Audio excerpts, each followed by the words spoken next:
Piège mortel, polar en 2 actes, un seul décor, 5 personnages. Un joli petit meurtre à l'acte 1, un acte 2 totalement surprenant, construction imparable, dialogue parfait, 4 ou 5 rires par-ci par-là, hyper commercial.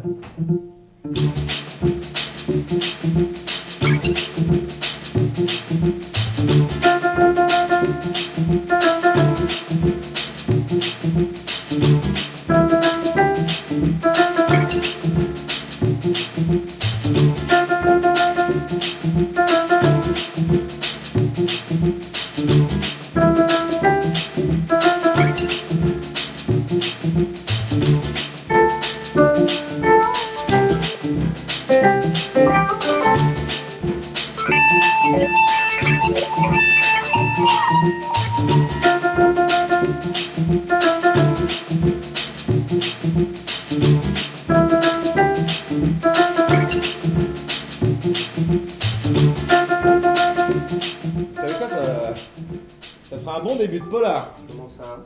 Ça, c'est arrivé par la poste ce matin.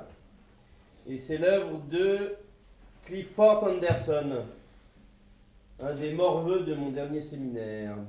Et le jeune vient rendre visite au plus vieux pour discuter des améliorations indispensables à apporter à son œuvre. Et alors évidemment, il emporte avec lui les 2 uniques copies et toutes ses notes, à supposer que la photocopieuse de l'université soit en panne, et que la pièce soit excellente. Succès garanti, même un metteur en scène inspiré n'arriverait pas à la foutre en l'air.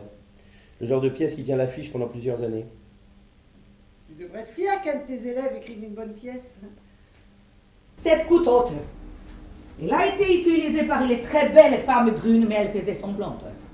C'est extraordinaire, ça. C'était dans ma pièce Je meurtrier. La comédienne qui l'utilisait était une belle femme brune. Elle sera utilisée à nouveau par autre femme, pas pour pièce, mais à cause des pièces. À cause de cette pièce, une autre femme, elle va utiliser cette couteau. Mais t'auras une bonne idée, toi aussi. Et puis t'écriras une pièce encore meilleure.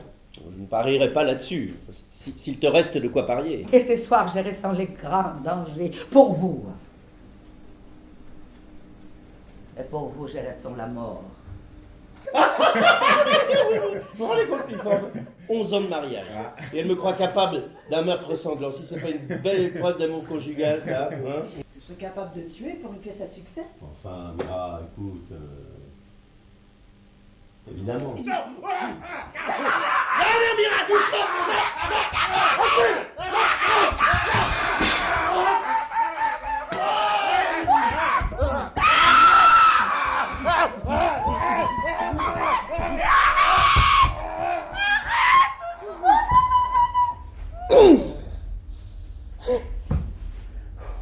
Fais attention, la prochaine fois, t'es passé à ça, quand même.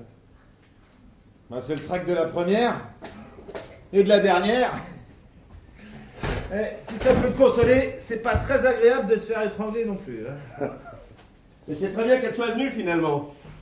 Comme ça, elle pourra dire à tout le monde qu'elle a vu la grande douleur de la crise cardiaque. Ça tombe bien, comme j'ai dit à tout le monde que Mira n'allait pas bien depuis quelque temps.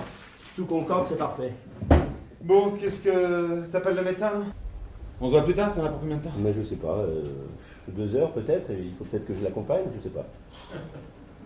Bon, ciao. Tiens, une estimation de ce qui te revient, à quelques milliers de dollars près. Waouh. Je savais pas qu'il y avait autant d'argent. Bah oui.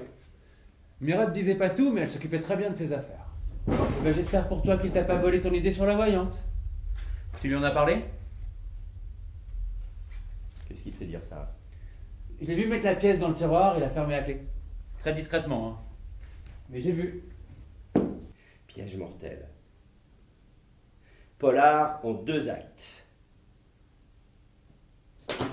L'action se déroule dans la maison d'un auteur de théâtre à Westport, dans le Connecticut. Mais je voulais pas te mentir, Sidney.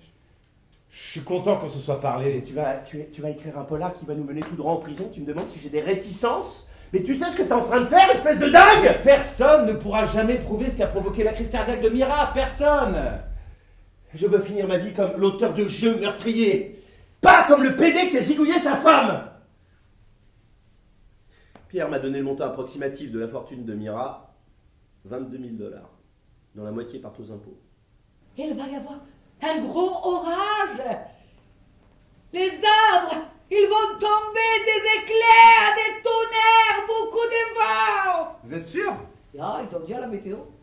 Les génomes là avec les bottes. Il va attaquer vous, il est très dangereux. Mon Dieu. Avec tout ce qui s'est passé, j'avais complètement oublié votre histoire de pote, là. C'est lui, je suis sûr, je n'ai pas besoin de bouger, j'ai plein de bougies à la maison. Adieu, Clifford. Ça rend super bien! Non mais c'est génial, non? J'ai trouvé que ce serait plus dramatique avec le bruit de la détonation, alors j'ai mis des balles à blanc. Et j'en ai profité pour mettre des vraies balles pour celui-ci! Assieds-toi! Assis, j'ai dit. Alors oui, passez-moi le police. S'il vous plaît. Oui, j'ai patience. Piège mortel. Quoi? La police? Non, je n'ai pas appelé la police. Non, je rappellerai.